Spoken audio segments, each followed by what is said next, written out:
Hello students, in this video हम stationary wave का nature organ pipe में देखेंगे कि ऑर्गन पाइप में स्टेशनरी वेव प्रोड्यूस कैसे हो रही है और इसकी फ्रीक्वेंसीज कैसे चेंज होती हैं।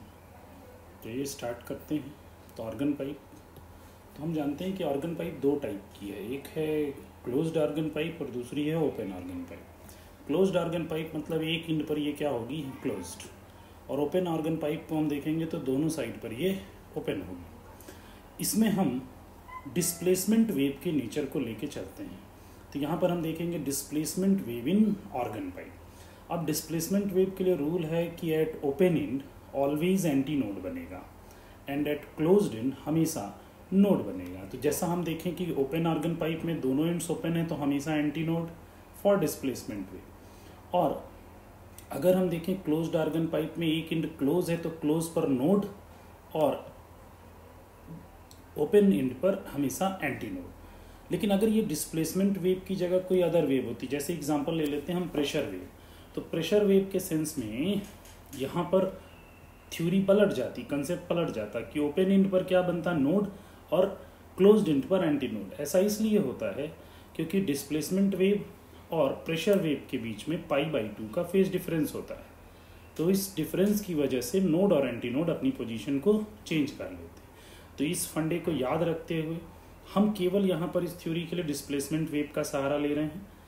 तो इसी को हम आगे बढ़ाएं तो एक एक एग्जाम्पल लेते हैं। जैसे हमने सबसे पहला एग्जाम्पल लिया क्लोज्ड ऑर्गन पाइप। तो क्लोज्ड ऑर्गन पाइप में हमने ये देखा कि पहली टाइप की जो पॉसिबिलिटी है, पहली टाइप की पॉसिबिलिटी में ओपन एंड पर एंटी नोड और क्लोज्ड एंड पर नोड। तो ये हमने इसमें धीरे से एयर ब्लो किए, यानी इस क्लोज्ड ऑर्गन पाइप के अंदर की एयर को ऑसिलेट किया है। अब देखा जाए कि अगर क्लोज्ड ऑर्गन पाइप की लेंथ एल मान ली जाए, ठीक है, तो ये लेंथ एल, तो इस समय एक एंटी नोड, तो थ्योरी ये है कि एक एंटी नोड से सक्सेसिव एंटी नोड के बीच की डिस्टेंस λ/2 और एक नोड से सक्सेसिव नोड λ/2। लेकिन यहाँ पर एक एंटी नोड से नोड, यानी इसकी लेंथ हो गई λ/4। यानी यहाँ पर हम L की जगह लिख सकते हैं L = λ/4, तो λ = 4L। यहाँ पर अब पहली फ्रीक्वेंसी देखी जाए जो फर्स्ट पॉसिबल फ्रीक्वेंसी होगी V/4L। इस फ्रीक्वेंसी को हम बोलते हैं फंडामेंटल टोन और फर्स्ट हार्मोनिक। दूसरे केस में अगर हम देखें, अगर हम दूसरे केस में इसको लेकर के चलें तो दूसरे केस में हम देख रहे हैं कि एक एंटी नोड, फिर नोड, फिर एंटी नोड और नोड बन रहा है। यानी इसका मतलब हमें यहाँ पर अलग तरह की फ्रीक्वेंसी मिली। तो इस समय जो लेंथ ऑफ ट्यूब है डिवाइडेड इनटू अलग वेवलेंथ कोई मान लें λ1, तो λ1/4 का 3 टाइम्स, यानी 3 लैम्डा। यहाँ से एक नोड से एंटी नोड λ/4, λ/4, λ/4, तो टोटल हो गया 3 λ/4। और हमने यहाँ पर अदर वेव के लिए मान लिया λ1। यानी इस केस में हमारा L की वैल्यू क्या हो गई, 3 λ1/4, यानी λ1 की वैल्यू हो गई 4L/3। यहाँ से हमने दूसरी फ्रीक्वेंसी निकाली, वो आई 3V/4L। और इसे आप देखें तो ये पहले वाले का 3 टाइम्स है। तो इसको हम बोलते हैं this is called first overtone, यानी फंडामेंटल टोन के बाद आने वाला ओवरटोन, फर्स्ट ओवरटोन। और थर्ड हार्मोनिक्स, थर्ड हार्मोनिक्स कैसे, क्योंकि ये फंडामेंटल की 3 टाइम्स है, तो थर्ड हार्मोनिक। अगले केस के लिए जाएं हम, थर्ड केस के लिए। तो थर्ड केस में आप ये सिचुएशन देख रहे हैं, इसके लिए 1 λ/4, 2 λ/4, 3 λ/4, 4 λ/4, 5, यानी हमने यहाँ पर वेवलेंथ अलग मान ली λ2। तो यहाँ पर L की वैल्यू क्या हो गई, 5 λ2/4, यानी λ2 की वैल्यू आ गई 4L/5। यानी यहाँ से हमें जो अगली फ्रीक्वेंसी मिली F3 5V/4L। तो this is called second overtone और फिफ्थ हार्मोनिक्स। ठीक है, तो ये फिफ्थ हार्मोनिक्स कैसे, तो फिफ्थ हार्मोनिक्स क्योंकि ये फंडामेंटल जो V/4L है उसका 5 टाइम्स है। ठीक, और ये सेकेंड ओवरटोन कैसे, तो जो पहला आया वो फंडामेंटल, जो दूसरा आया वो फर्स्ट ओवरटोन, अब तीसरा जो आ रहा है वो क्या होगा, सेकेंड ओवरटोन। इसके बाद जो आएगा वो क्या हो जाएगा, थर्ड ओवरटोन। लेकिन थर्ड ओवरटोन के साथ यहाँ क्या आएगी, सेवेंथ हार्मोनिक्स। तो कंक्लूड किया जाए इसमें, तो इन closed organ pipe only odd harmonics generated. तो ऑड हार्मोनिक जनरेट होती है, तो सारी फ्रीक्वेंसीज का अगर हम रेशियो निकालें तो आएगा 1:3:5 एंड सो ऑन, यानी सारी की सारी कैसी मिल रही है, हमें ऑड मिल रही है। ठीक है। अब इसी तरह सिमिलर कंसेप्ट है हमारा ओपन आर्गन पाइप का।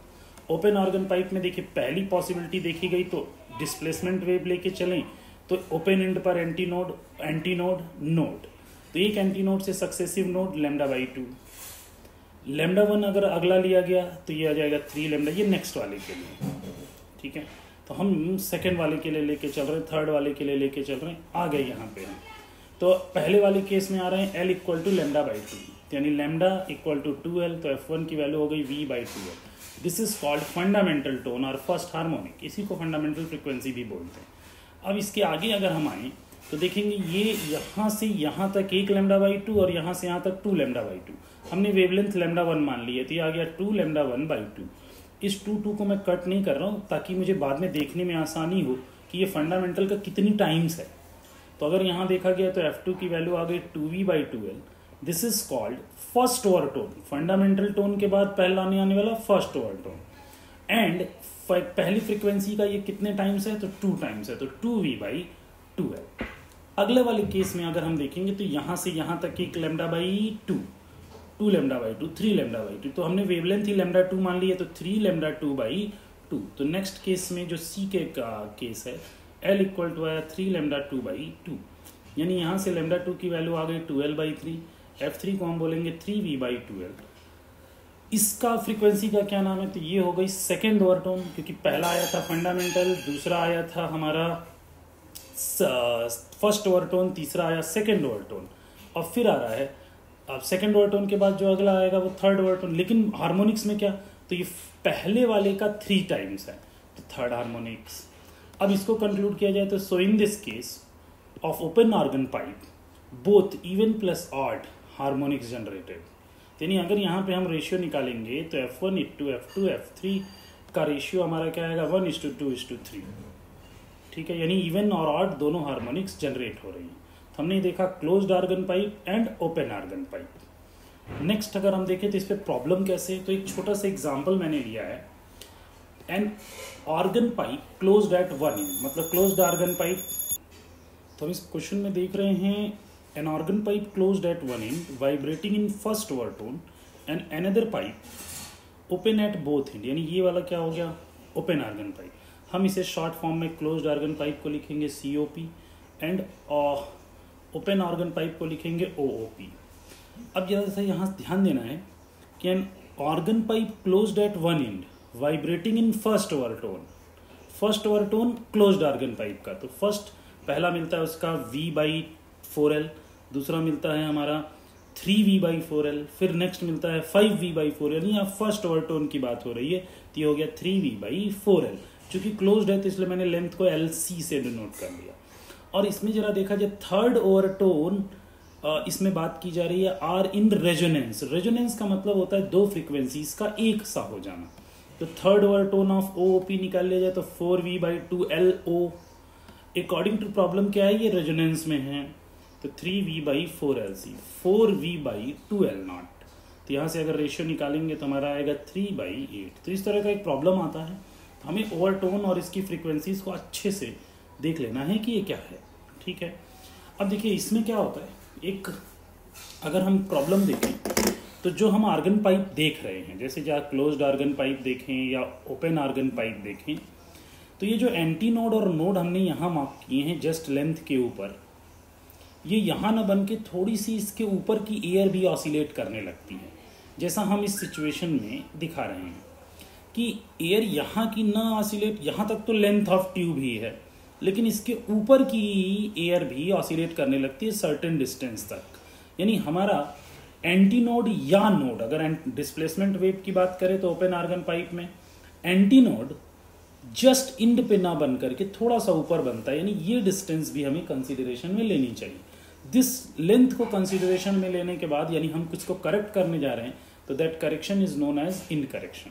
देखिए यही वहाँ डिफिनीशन में भी लिखा है, vibration of air molecule just above the end of tube along with air column of tube is called end correction. अब इसमें एक रेजोनेंस ट्यूब है, resonance tube simple closed organ pipe हम मान सकते हैं। तो क्लोज्ड आर्गन पाइप में जैसा हम देख रहे हैं E = L2 - 3L1/2, ये फॉर्मूला। L2 क्या है, तो फर्स्ट रेजोनेंस क्या हो गया लैम्डा, क्लोज्ड आर्गन पाइप है तो लैम्डा बाई 4, चूंकि वेवलेंथ एक ही है तो अगले में सेकंड रेजोनेंस लेंथ क्या होगी 3 लैम्डा बाई 4। इनको हम अरेंज करेंगे तो इंड करेक्शन हमें ऐसा मिलेगा E इक्वल टू, अब जैसे जब इंड करेक्शन के साथ लेंगे तो यहां आएगा L प्लस E, यानी हमने लिखा क्या length L plus E equal to पहले केस में लैम्डा बाई 4 और दूसरे केस में length L plus E equal to 3 lambda by, तो अब लेंथ ऑफ कॉलम बदल रहा है तो L1 L2 हम इस तरीके से लेके चलेंगे। ठीक है, तो हमारी लेंथ ऑफ ट्यूब बदलेगी यहाँ पर। तो ये रेजोनेंस ट्यूब का end correction. End correction in general देखा जाए तो रैले ने एक फॉर्मूला दिया कि अगर किसी भी ट्यूब का रेडियस स्मॉल आर हो, ये ट्यूब रेडियस स्मॉल आर हो, तो इस समय रैले के अकॉर्डिंग जो था अप्रोक्सीमेशन था कि उस समय इंड करेक्शन क्या हो जाएगा 0.6 आर। अब जैसे क्लोज्ड आर्गन पाइप ले लें तो क्लोज्ड आर्गन पाइप का फंडामेंटल क्या है V/4L, लेकिन यहाँ पर L लेंथ ना होकर के केवल L ना होकर के L प्लस E, तो क्लोज्ड आर्गन पाइप के लिए V/4L प्लस 0.6 R। ठीक है, इसी तरह ओपन आर्गन पाइप के लिए आ जाए तो ओपन आर्गन पाइप पे दोनों और इंड करेक्शन हमें करने पड़ेंगे, क्योंकि इधर भी एयर कॉलम है इधर भी एयर कॉलम, एयर कॉलम के ऊपर की है। तो F यहाँ पर ओपन आर्गन पाइप का हो गया V/2 L प्लस 2E, यानी FO इक्वल टू हो गया V/2 L प्लस 1.2 R। तो ये हमारा क्लोज्ड आर्गन पाइप के लिए है ऐसा। ठीक है, तो इस तरीके से हम क्लोज्ड आर्गन पाइप और ओपन आर्गन पाइप के बेसिक हमें करने हैं। ठीक है, thank you so much. Next video में मिलते हैं अगले स्टेशनरी वेव इन स्ट्रिंग के साथ। Thank you so much.